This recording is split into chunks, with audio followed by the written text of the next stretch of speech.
Assalamualaikum warahmatullahi wabarakatuh. Bertemu lagi dengan saya Popiarta Anggela pada acara podcast SMK Negeri 2 Teluk Kuantan. Hari ini kita tidak kalah dari tamu kita yang kemarin. Nah, hari ini kita akan didatangi oleh tamu Bapak Guru Hebat yang ada di SMK Negeri 2 Teluk Kuantan. Nah, Ibu yang di samping saya adalah Ibu Upit Sarimana selaku perwakilan guru penggerak. Di sampingnya Ibu Ulfa Miranti selaku Ketua BKK dan Bapak Helmi selaku perwakilan LSP. Nah, hari ini kita akan berbagi informasi dan mereka akan menyampaikan informasi tentang SMK 2 Teluk Kuantan. Masa depan cerah bersama SMK Negeri 2 Teluk Kuantan. Sebelum kita mengulik lebih jauh ya Bapak Ibu, saya ingin tahu juga nih informasi tentang SMK 2 Teluk Kuantan ya. Nah, tentunya hari ini sebelum kita berbincang hangat, kita ingin perkenalan dulu kepada seluruh sahabat podcast yang SMK 2 Teluk Kuantan, dimulai dari Ibu Upit Sarimana. Silakan Ibu. Baik, saya dari perwakilan dari guru penggerak itu Upit Sarimana. Sebenarnya kami di SMKN 2 Teluk Kuantan ini ada 4 orang guru penggerak ya. Itu yang pertama adalah Bu Fauzia Hifa MPD yang memegang bidang studi matematika. Kemudian ada Ibu Delsi Mitra yang mengajar bahasa Inggris. Yang ketiga itu ada Bu Ulfa Miranti yang mengajar bidang studi bahasa Jerman, dan saya sendiri di guru produktif itu akuntansi. Jadi di SMK 2 itu ada 4 orang guru penggerak. Terima kasih Bu. Lanjut Ibu Ulfa. Ya, baik. Halo semuanya, apa kabar? Rasanya hari ini excited sekali ya bisa berbincang dengan Bapak Ibu guru hebat di acara podcast SMK Negeri 2 Teluk Kuantan. Dan di sini saya sebagai Ketua BKK di SMK Negeri 2 Teluk Kuantan dan akan berbagi informasi seputar BKK. Perkenalkan, nama saya Ulfa Miranti. Terima kasih Bu Ulfa. Lanjut Bapak Helmi. Baik. Kepada sobat podcast kita. Baik, terima kasih Bu. Saya perkenalkan, nama saya Heri Saprilis. Saya perwakilan dari LSP SMK Negeri 2 Teluk Kuantan. Di sini kami akan berbagi tentang informasi LSP SMK Negeri 2 Teluk Kuantan. Terima kasih. Lanjut kita akan bertanya ya mengenai informasi dari guru penggerak yang ada di SMK Negeri 2 Teluk Kuantan ini. Bu Upit, bisa dijelaskan lebih dalam ya bagaimana sih jadi guru penggerak itu begitu? Baik. Jadi di sini guru penggerak itu sebenarnya adalah inisiatif pendidikan kepemimpinan ya, yang membuka pintu bagi para guru untuk menjadi agen perubahan dalam pendidikan. Sesuai dengan tujuan dari guru penggerak itu mengimplementasikan pendekatan pembelajaran yang berpusat pada siswa atau murid, kemudian menjadi teladan bagi rekan sejawat atau lingkungannya, baik teladan bagi sesama guru, teladan bagi peserta didiknya, kemudian menjadi transformasi perubahan di ekosistem pendidikan itu sendiri. Sesuai dengan motonya, itu moto dari guru penggerak itu adalah tergerak, bergerak, dan menggerakkan. Jadi tergerak di sini seorang guru penggerak itu harus tergerak untuk melakukan perubahan dalam pembelajaran. Apakah perubahan di dalam pembelajaran di kelas, perubahan di dalam komunitasnya, itu lingkungan, yang jelas perubahannya melingkup seluruh ekosistem di pendidikan dan lingkungan atau daerahnya. Kemudian kalau bergerak, seorang guru penggerak itu diharapkan itu tidak pasif, tapi bergerak, mengembangkan diri, meningkatkan kualitas, kemudian terus bergerak dan selalu terbuka terhadap inovasi perubahan pendidikan. Sementara kalau menggerakkan itu menggerakkan komunitas. Di sini menekankan guru penggerak itu harus menggerakkan komunitas di sekolahnya, bukan hanya ke hal yang baik ya, bukan hanya hal baik dalam mengajar, tetapi juga sesama rekan gurunya. Gitu. Jadi dia harus menyalurkan metode-metode atau ide-ide yang dia dapat kepada rekan-rekan gurunya, baik itu bidang pembelajaran atau berkolaborasi dengan rekan sejawat tadi.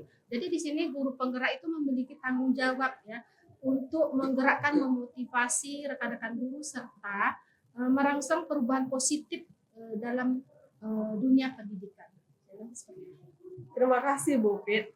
Ini penjelasannya mengenai guru penggeraknya. Karena di dalam sekolah itu memang kita sebagai pengajar memang harus selalu bergerak ya Bu.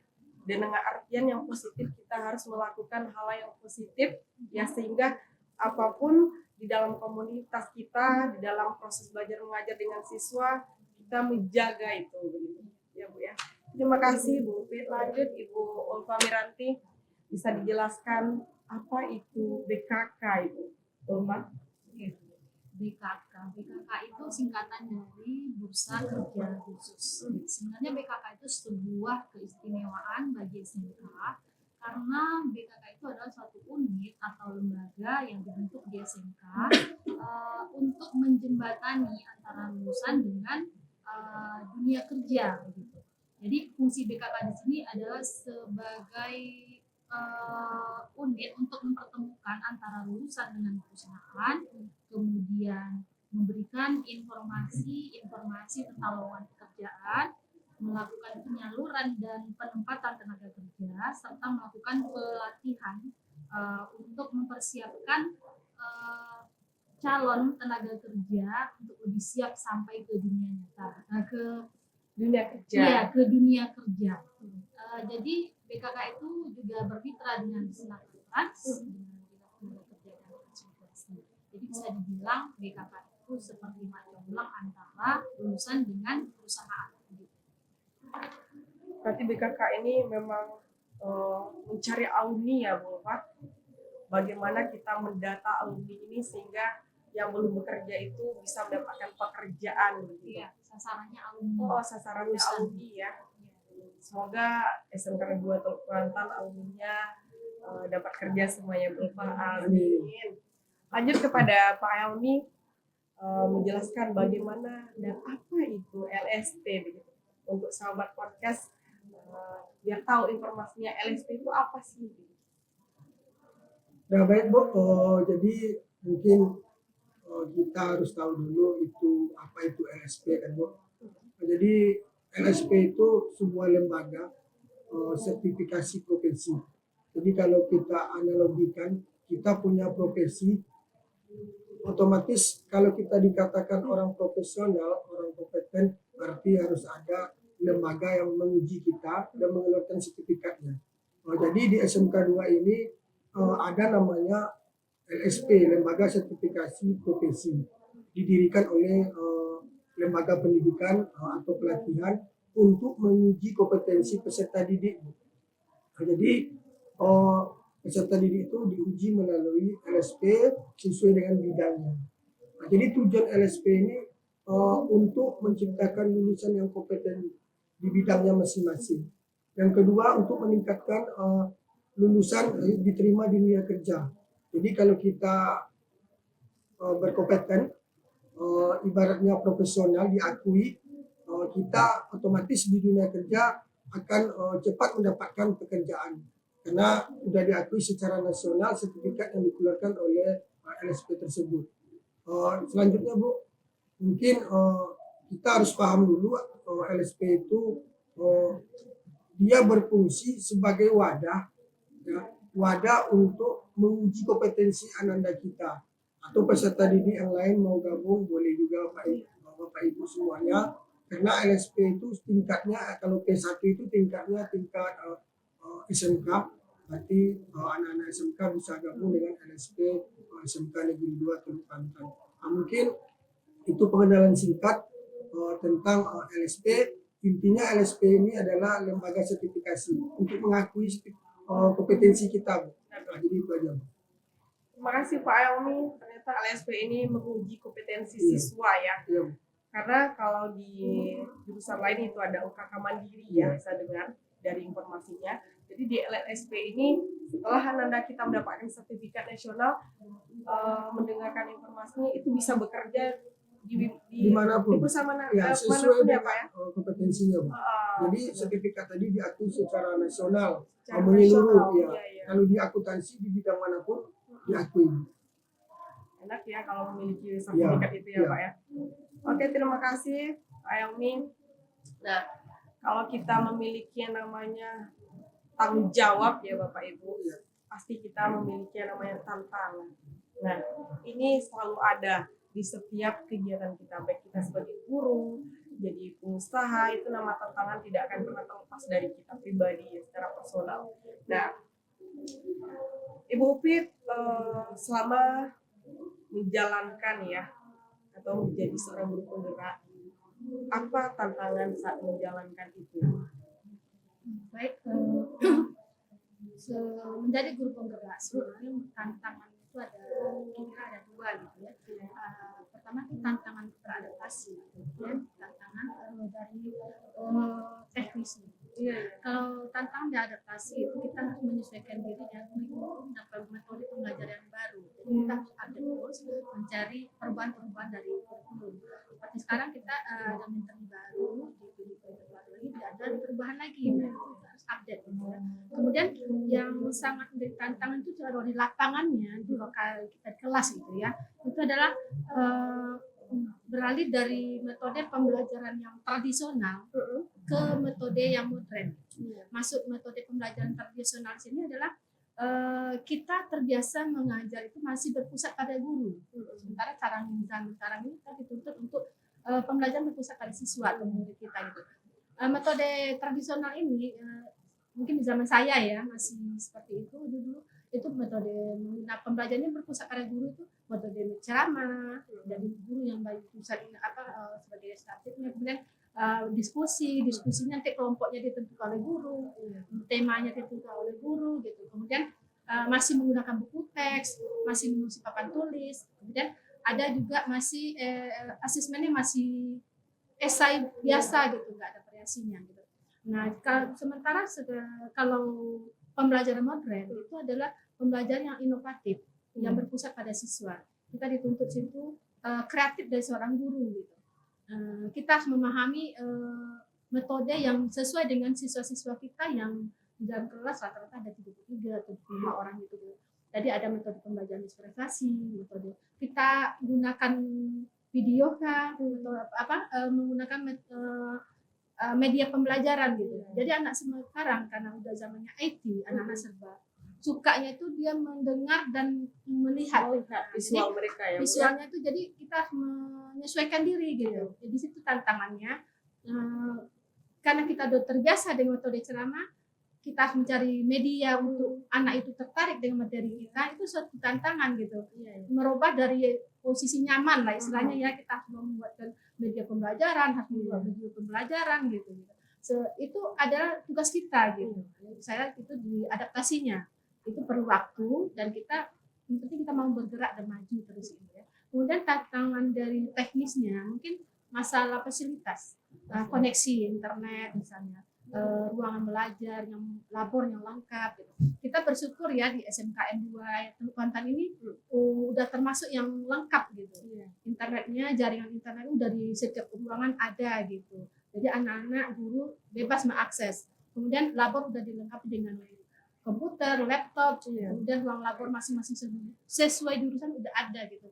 Tapi bagaimana sekolah-sekolah kita yang di pedalaman yang jauh dari jangkauan internet gitu. Itu tentang berat bagi guru penggerak. Bagaimana metodenya supaya ilmu-ilmu dari guru penggerak itu tetap berjalan gitu. Sementara fasilitas kurang mendukung. Itu tantangan saya rasa ya. Jadi apapun pekerjaannya pasti ada tantangan. Pasti. Demikian Bu. Oke, terima kasih Bu. Jadi di dalam menjalankan jadi seorang guru penggerak ini tantangannya kita memang beradaptasi lagi ya Bu ya. Ibaratnya kita yang terbiasa, kata Ibu tadi menjelaskan, terbiasa dengan metode tradisional lah ya, yang kita biasanya berceramah gitu. kita harus berpusat kepada siswa, dan siswa itu diminta bagaimana mereka lebih kreatif untuk melakukan materi ini begitu. Ya, karena selama ini kan siswa itu kan kita anggap sebagai objek. Benar. Sementara kita tuntut sekarang siswa itu sebagai rekan, kemudian aktif di dalam belajar, bukan hanya berfokus pada guru saja. Gitu. Benar Ibu.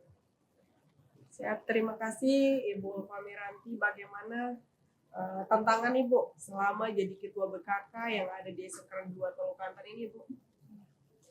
Dalam tim BKK di SMK 2 Tolokantan kita ada 7 orang Bapak Ibu guru ya, yang masing-masing pada bagian tertentu dengan job desk-nya masing-masing. Beberapa tantangan yang dihadapi ketika melakukan program yang ada di BKK ini, yang pertama itu adalah keterbatasan untuk mendapatkan informasi lowongan pekerjaan.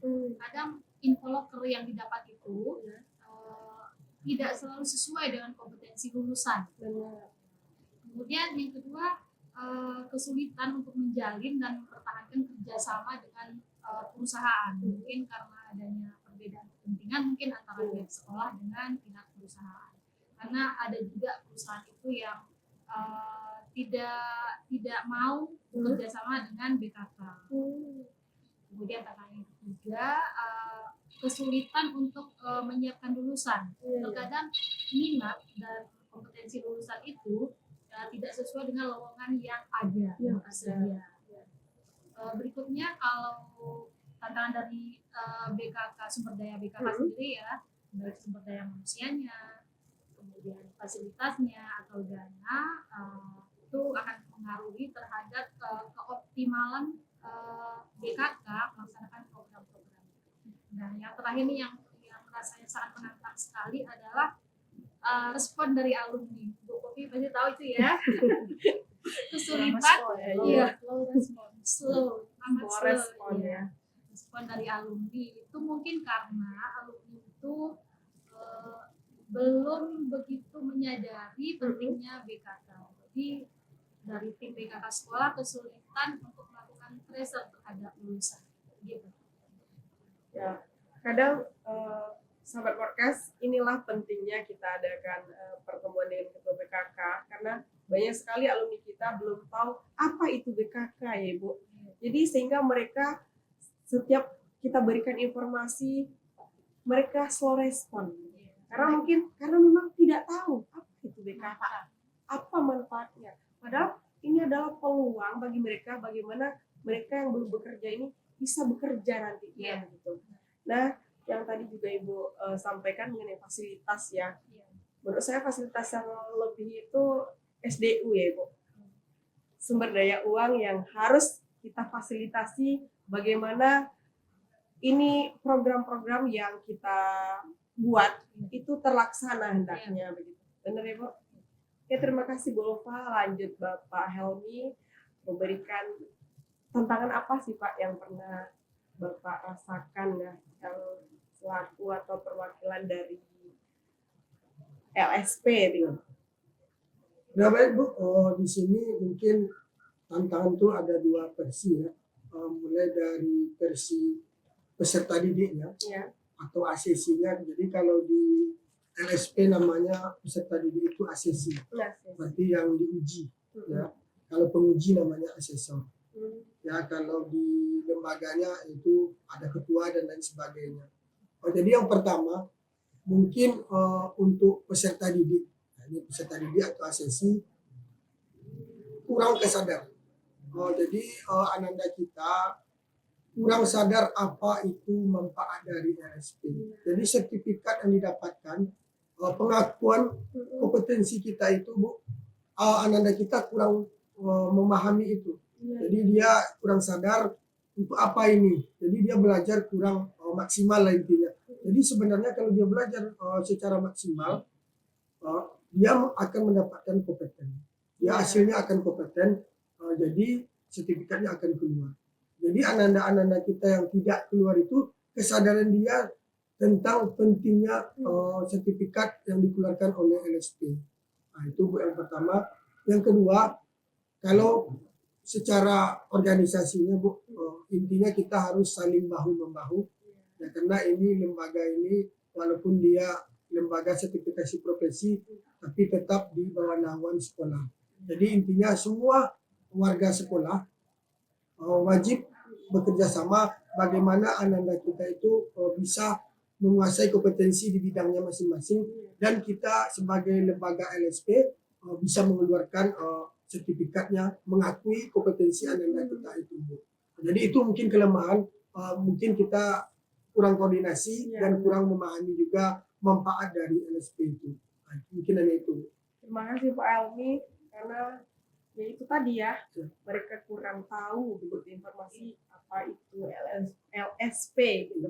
Jadi dari LSP ini padahal mereka setelah mendapatkan sertifikasi ini, mereka bisa bekerja di perusahaan manapun yang ada di Indonesia, karena ini udah berlabel ya, nasional lah begitu. Intinya kemampuannya diakui secara nasional. Secara nasional. Ya, terima kasih Bapak Ibu yang telah menjelaskan apa itu BKK, apa itu LSP, dan bagaimana itu guru penggerak ya. Jadi selanjutnya mungkin dalam bidang khusus begitu. Pertama mengenai BKK Ibu Eva. Kalau tadi Ibu menyampaikan ada kerjasama, ya kerjasama yang pastinya itu bersama Dudi, ya, yang dijembatani oleh yang namanya Disnaker. Nah, itu sejauh mana kerjasama BKK ini dengan Dudi? Ya, kerjasama antara BKK dengan Dudi itu adalah inti dari keberhasilan BKK untuk memberikan peluang kerja, menyediakan peluang kerja bagi lulusan SMK, SMK 2 ya. Nah, itu bisa dilihat dari beberapa aspek. Pertama itu adanya penyelarasan kurikulum yang match dengan dunia industri. Kemudian kita juga memiliki akses informasi lowongan pekerjaan yang aktual dan terpercaya. Nah, kemudian kita juga menjalin kerjasama dengan banyak Dudi sehingga kita nanti bisa menyediakan tempat-tempat Dudi yang berkualitas untuk siswa yang mau PKL. Sebagaimana kita tahu, PKL itu kan wadah yang sangat bagus sekali bagi siswa untuk mempraktekkan kerja ya, mempraktekkan kerja. Kemudian kita juga membuat MOU dengan perusahaan-perusahaan itu terkait dengan komitmen untuk merekrut lulusan SMK. Terima kasih Bu Ulfa, karena memang kita diharapkan ya di dalam BKK itu ada kerjasama begitu ya, kerjasama dengan Dudi, sehingga alumni kita nantinya juga di link dan match-nya bagaimana mereka itu bisa bekerja sesuai dengan jurusannya ya. Harapan kita seperti itu ya Ibu, karena kita banyak sekali kita melihat ya para alumni kita di banyak ibaratnya ada begitu ya yang bekerja tidak di jurusannya begitu. Jadi harapan kita sebenarnya memang harus mereka itu bekerja di bidangnya sesuai dengan kompetensi yang mereka dapatkan di waktu sekolah. Terima kasih.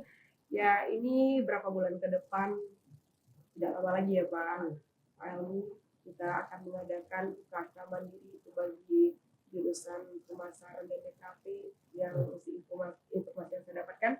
Kemudian kalau yang Bapak sampaikan tadi LSPP 1 ya kan. Jadi bagaimana relasi kerjasama LSP ini dengan sekolah lain dan meningkatkan daya saing lulusan SMK di dunia kerja nantinya Pak Elmi? Baik Bu, saya akan menjawab. Yang pertama, relasi kita dengan sekolah lain sudah dilakukan beberapa minggu yang lalu, sudah disosialisasikan kepada kepala sekolah oleh ketua LSP beserta kepala sekolah kita. Jadi kita sudah menyampaikan apa itu LSP dan manfaatnya segala macamnya. Jadi kita tinggal menunggu kesiapan dari sekolah yang bersangkutan untuk bergabung dengan LSP kita ataupun dia membuat LSP. Jadi setiap sekolah bisa buat asal ada anggaran, ada tenaganya bisa. Jadi kita menyarankan kalau memang untuk belajar silakan gabung dengan SMK kita dulu ya. Jadi sudah disosialisasikan, kita tinggal menunggu dari sekolah lain. Jadi untuk UKK LSP itu ada 3 jurusan atau 3 program keahlian. Yang pertama akuntansi, yang kedua perkantoran, yang ketiga adalah teknik komputer dan jaringan. Jadi itu yang akan melakukan uji kompetensi yang LSP. Yang UKK Mandiri ada 3 jurusan juga, pemasaran, perhotelan, dan desain komunikasi visual. Jadi untuk daya saing sebenarnya Bu, ya cerita Ibu tadi, kami sebenarnya ada hubungan dengan BKK. Jadi kalau anak kita kompeten, orang BKK menyalurkan. Ini anak kami, Bapak Ibu, bidang akuntansi, ada nggak yang menerima perusahaan tadi? Bisa merekomendasikan ya Pak ya? Direkomendasikan. Intinya saya bilang tadi, itu yang kerjasama kita tadi Bu. Semua lini. Karena tidak ada, nggak mungkin anak itu berkualitas kalau nggak ada guru yang kreatif. Guru penggerak kan Bu. Jadi kita intinya semuanya saling bekerja sama.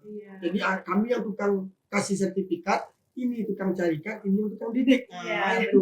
Ini jembatannya. Lembaganya ada, semuanya ada Bu. Semuanya ada lembaga. Untuk uji coba ada PKL-nya. Uji coba ilmunya ada PKL. Jadi kalau relasi, sebenarnya tujuan LSP itu mengakui kompetensi anak dulu. Jadi kita menyalurkan anak. Anak itu memang benar-benar sudah sesuai dengan yang diminta oleh perusahaan. Itu yang pertama dulu. Sesuai nggak sesuai bidangnya itu kembali ke anaknya lagi. Mungkin anggap aja lah akuntansi yang notabene buku besar sampai sana main aplikasi kan beda lagi Bu. Tapi tetap berhubung dengan uang. Hitungan kan itu. Jadi tetap sebenarnya sertifikat itu administrasi sebagai administrasi aja. Kan itu. Bukti kita saya pandai ini. Penunjang lah Bu. Ya, kita melamar kerjaan yang lain kan Bu. Tamatan apa? Satu mana buktinya ini. Padahal skill kita belum tentu. Jadi itu hanya penunjang. Jadi itu mungkin dari saya tentang LSP. Terima kasih. Luar biasa ya tamu kita hari ini juga ya, yang benar-benar memberikan kata Pak Elmi tadi. Saya ulangi dengan statement digodok jadi satu hari ini lagi. Ada guru penggerak, ada BKK, dan ada LSP. Nah, dimulai dari siswa kita yang kompeten, pasti dimulai dari guru yang memberikan kreativitas biar bergerak siswanya. Nah, dari LSP ini menghadirkan siswa-siswi yang benar-benar menguasai kompetensi selama sekolah, dan sebagai ketua BKK akan menyalurkan, oh iya, aku ingat ini ada siswa yang benar-benar bisa di bidang ini. Terima kasih ya Bapak Ibu yang memberikan penjelasan lebih detail tentang masing-masing yang dikuasai, mulai dari BKK-nya, ketua BKK, LSP, dan guru penggerak. Pada Bu Upit, mungkin saya menanyakan bagaimana seorang guru penggerak itu, atau bagaimana sih bisa bergabung jadi guru penggerak gitu. Mana tahu nanti ada rekan-rekan kita yang pengen bergabung ya Bu. Diharapkan begitu, karena banyak juga yang mudah-mudahan di sekolah di SMK 2 Teluk Kuantan ini sehingga bisa juga jadi guru penggerak gitu. Ya, terima kasih ya. Untuk bergabung menjadi guru penggerak kita tentu menjadi calon guru penggerak dulu pendidikannya itu kita mempunyai beberapa seleksi, itu ada tahapannya. Tahapan pertama itu kita mendaftar dulu, kemudian mengirimkan CV kita, kemudian ada beberapa esai yang kita isi, kita jawab gitu ya. Itu esai itu betul-betul menggali siapa kita, pengalaman kita selama 5 tahun mengajar minimal. Jadi setelah kita kirim ke beberapa waktu itu baru keluar pengumuman kita lolos atau tidaknya di tahap 1. Kalau lolos kita lanjut ke tahap 2. Itu di tahap 2 ini ada 2 juga, yaitu simulasi mengajar, kita mengirimkan video mengajar kita, dan durasinya antara 10 menit sampai 30 menit gitu. Jadi itu ditentukan dari sananya. Kemudian yang terakhir wawancara. Wawancara ini optimalnya kita menjawab itu memang face to face antar penguji dan kita biarpun lewat daring gitu. Tapi kita memang face to face, satu penguji satu orang, satu penguji TGP 2 orang penguji gitu. Kalau kami memang profesor yang mengujinya gitu. Jadi itu tuh memang digali di situ. Yang penting kita membicarakan, menjawab itu betul-betul yang terjadi dengan kita gitu. Iya, Dan betul. kita baca di Google, baca punya teman gitu. Karena para penguji itu akan menguji kita lebih mendalam sehingga kita akhirnya itu memang mengakui bahwa kita itu menyontek gitu. Iya, benar. Tapi kalau kita memang waktu di esai kita udah menjawab dengan benar pengalaman kita gitu.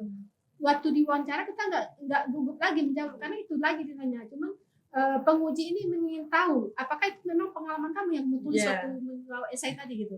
Jadi di situ kita akan ketahuan kalau kita asal menjawab atau melihat di Google atau melihat punya rekan gitu. Itu akan ketahuan karena namanya pengujinya udah profesor gitu kan, udah dokter gitu. Dia tahu bagaimana mimik wajah kita, cara kita menjawab, menjelaskan gitu. Jadi intinya itu memang nampaknya sepertinya di waktu wawancara gitu ya. Jadi pesan saya untuk rekan-rekan yang muda yang pada insya Allah berlanjut ya guru penggerak di SMKN 2 itu semakin banyak. Mudah-mudahan ketika mengisi esai isilah yang sebenarnya yang memang pengalaman kita. Biarpun pengalamannya yang 5 tahun mendatang, 6 tahun mendatang gitu. Tapi tulis yang memang terjadi dengan kita gitu. Karena dia memang pertanyaan menggali pengalaman kita.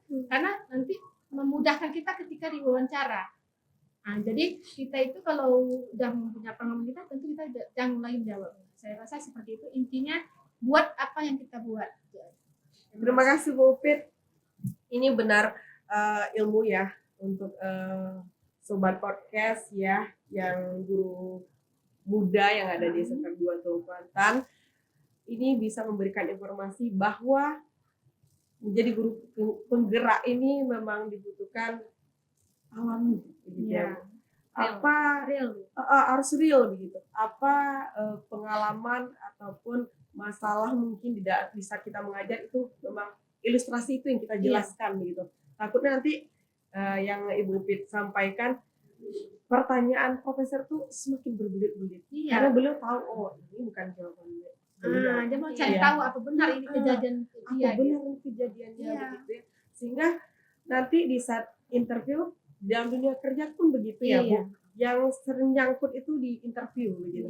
Karena di saat HRD lah ya, kalau dalam pekerjaan mungkin akan bertanya kepada kita mungkin pengalaman kita. Nah kalau kita cari di AI itu bakal ngambang gitu ya Bu ya, nggak sesuai makanya dengan waktu wawancara kenyataan. tuh waktunya nggak sama antar satu orang dan bisa lama bisa sebentar. Kalau memang tim penanya itu curiga dan kita tidak punya kita, dia makin lama menanya kita.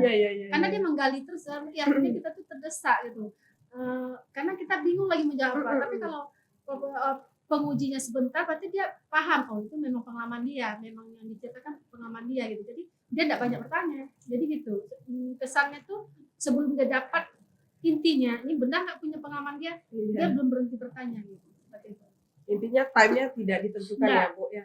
Intinya dari jawaban kita ini itu logis, mereka terima gitu. Tapi tidak logis diulik tanya tuh sampai kita mentok gitu. Rasa waktu kuliah juga ya Bu. Seperti kita sarjana ya. Kita juga ditanya sama dengan beberapa dosen di depannya. Oke, terima kasih Ibu. Ini pertanyaan global ya untuk Bapak Ibu. Bagaimana koordinasi antar BKK, LSP dan guru penggerak dapat menciptakan pendidikan yang efektif di dunia kerja? Bisa dimulai dari Pak Elmi. Baik Bu, jadi kalau relasi BKK, guru penggerak dan LSP, seperti statement saya tadi, kalau kami yang di LSP otomatis akan menerima siswa yang mau mengambil sertifikasi kompetensinya. Kalau di akuntansi berarti sertifikasinya akuntansi.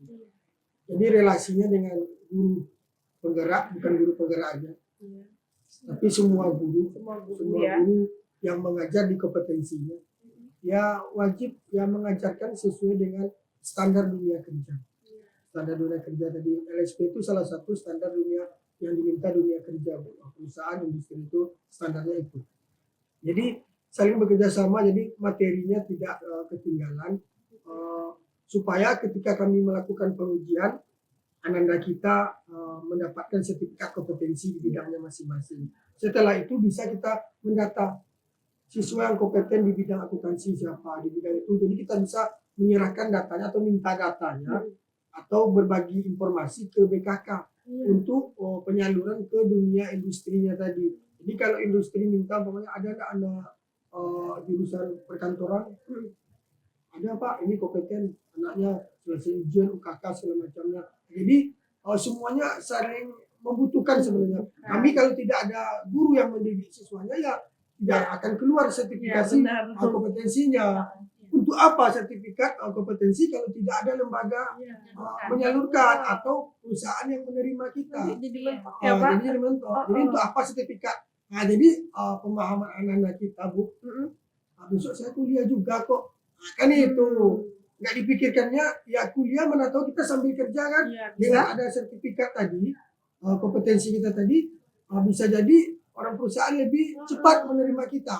Nah, jadi banyak untungnya sebenarnya kalau dikaji, untungnya banyak karena kalau di sekolah kita masih dibiayai oleh pemerintah kan nah, masih aman. Kalau kita di luar kita bayar sendiri, ngambil sertifikat di luar kita bayar sendiri. Nah, itu kalau relasi memang semuanya yang hadir di sini relasinya.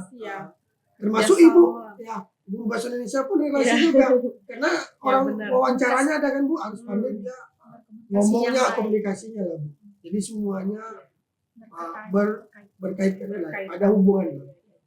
Jadi harapan kita untuk kegiatan UKK LSP tahun ini ya berjalan dengan lancar hendaknya. Ananda kita juga mendapatkan sertifikasi itu.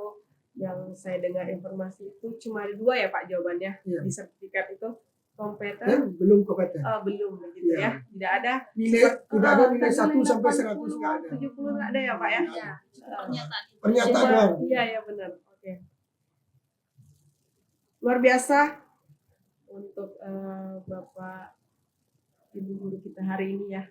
Nah mungkin ada harapan ya karena sebagai tadi ada tantangan itu ada harapan ya Bu ya, harapan yang kita inginkan dari setiap tantangan yang kita lewati itu ada. Nah untuk Ibu Upit apa harapan Ibu untuk SMK Negeri 2 atau Banten ini Bu?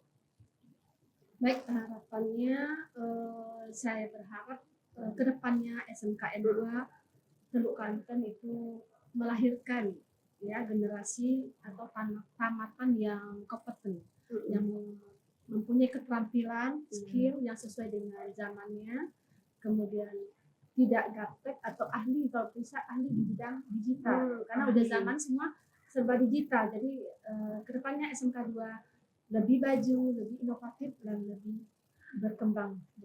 Terima kasih Bu Fit. Lanjut Ibu Ulfa, apa harapan Ibu untuk SMK 2 Teluk Banten ini sebagai ketua BKK Ibu? Ya, harapan saya semoga SMK Negeri 2 ini bisa meningkatkan citranya di mata masyarakat kita baik ya, dengan menunjukkan prestasi dan kontribusi yang nyata untuk globalnya pembangunan bangsa gitu ya. Terima kasih Pak Elmi. Apa harapan Bapak untuk SMK Negeri 2 Teluk Banten ini sebagai perwakilan LSP Pak? Baik Bu, jadi harapan bukan harapan saya aja Bu, jadi harapan kita semua semoga SMK Negeri 2 Teluk Banten ini tetap di level yang terbaik, mempunyai tenaga pendidik yang baik, mempunyai lulusan yang terbaik di profesinya masing-masing, baik di dunia kerja maupun di dunia perkuliahan maupun dunia yang lainnya Bu. Jadi intinya harapan saya dan kita semua Ananda yang tamat di sini mempunyai bekal yang cukup untuk kehidupan ke depannya. Mungkin itu harapan dari saya. Intinya kita sebagai seorang pendidik memiliki harapan ya Bapak Ibu, sehingga apa yang kita berikan kepada anak siswa kita itu jadi bekal untuk mereka kelak dalam terjun ke dunia kerja ataupun berwirausaha nantinya. Nah, tentunya kita bentar lagi akan mendapatkan membuka atau sebagai promosi untuk SMK 2 Teluk Kuantan kita yang tercinta ini, tentunya Bapak Ibu guru memiliki yang namanya kalimat persuasif ya. Bagaimana Bapak Ibu guru mengajak para alumni SMP ya atau anak SMP sekarang yang masih kelas 3 untuk bergabung di SMK 2 Teluk Kuantan ini. Dimulai dari Bu Ulfa, apa kalimat persuasif Ibu sehingga mereka tertarik nih untuk masuk di SMK Negeri 2 Teluk Kuantan yang kita cintai? Oke, buat calon murid baru, pesan Ibu, ayo bergabung di SMK Negeri 2 Teluk Kuantan. Herzlich willkommen, selamat datang di SMK 2 Teluk Kuantan ya. Ingat SMK 2, ingat BKK. Ini adalah kesempatan kalian untuk bertransformasi di SMK 2. Siapkan diri kalian untuk petualangan epik di dunia pendidikan, karena SMK 2 akan membantu kalian menjadi versi terbaik dari diri kalian. Kemudian di akhir Ibu ada pantun, sumber pantun. Ya, Di dalam tas ada pepaya. ya mantap. Cakep. Cakep. Ada pepaya. Terasa berat ketika dibawa.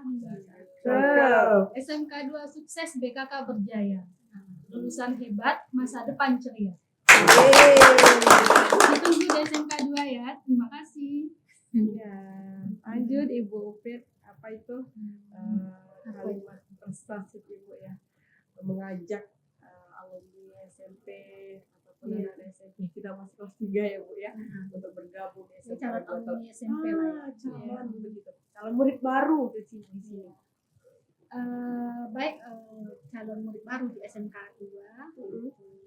SMK adalah tempat untukmu menjadi sukses di dunia kerja. Oleh karena itu, silakan mendaftar di SMKN 2 karena itu tempat yang tepat untuk kesuksesanmu di depan.